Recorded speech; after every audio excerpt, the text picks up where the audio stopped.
চাটা করে নিই এবার আজকে এই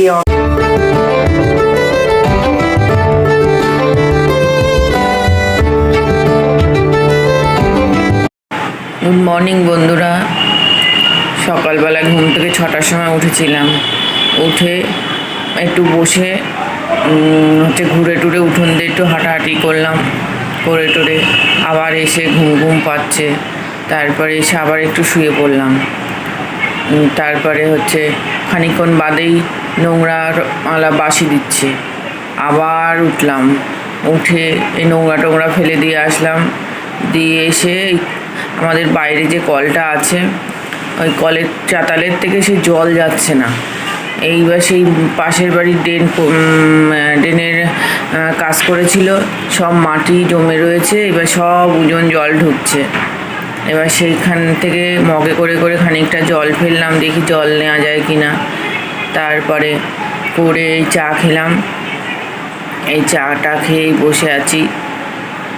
এবার রান্নাঘরে যাব, রান্না করতে। ছেলে পড়তে গেছে। কি রান্না করব দেখাবো, সারাদিনের ব্লগটা দেখো। যে রাস্তাতে মাটি ভর্তি হয়ে যাওয়াতে আমাদের এই কলের চাতালে জল যাচ্ছে না। পাশের বাড়িতে কাজ করেছে, এই অবস্থা।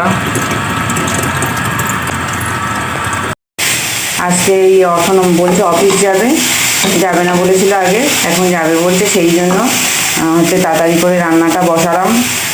কালকের ডাল আছে আর পাশি মাছ আছে।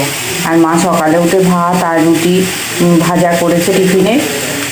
এখন আমি তাড়াতাড়ি করে এই প্রেশার কুকারে পেঁপে সিদ্ধ বসিয়েছি আর এই পুঁই শাকের তরকারি বসিয়েছি। এটা এখন আগে করে দিই, আর ফুলকপির তরকারিটা পরে করব।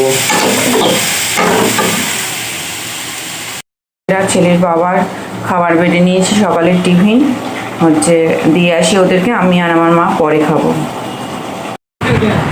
ঘরের কাজে আসলাম, রান্নাটা আগে করে নিয়েছি কারণ বেরোবে তাই, এই জন্য ঘরের কাজে দেরি হয়ে গেল।